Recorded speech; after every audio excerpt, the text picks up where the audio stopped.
Pero po na. Hello! Albany Buffet! Hehe. Ano dire? Kutugin ka ay. Sa araw na ito, nagkaroon pala kami ng Professional Development Days sa school na pinapasukan namin, kaya wala kaming mga bata. So, yung training ko mismo is from 8:30 to 3. So, medyo mahaba ang oras ng training ko. Okay, so dahil dito, wala kaming bata, kami ay nakapag-desisyon. Kaming tatlong mga Bisaya na co-workers ay nakapag-desisyon na magkaroon kami ng kainan dito sa tinatawag na Albany Buffet. So ito yung Albany Buffet kung saan may napakaraming pagkain, no? Okay, na hindi ko alam kung anong pangalan. Okay, may kaunti lang akong alam dyan. So, alam ko lahat paano kainin, pero hindi ko alam lahat ang pangalan. Kasi madali lang naman ang kumain, di ba?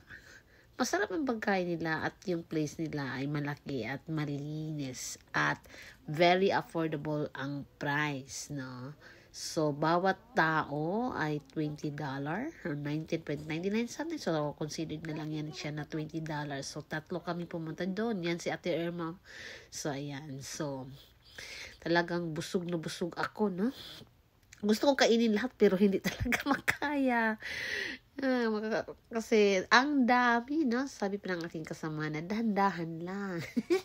Paano maging dahan-dahan? Ako ay nagutom na mula sa training. So, wala akong snacks na kinain doon sa training day, kaya medyo gutom tayo.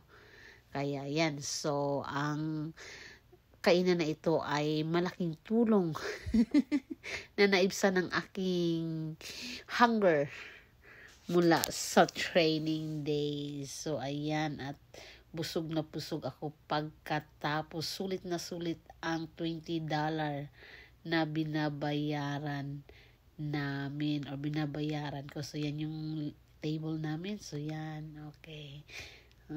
Kumuha pala ako ng pork, kanin, shrimp.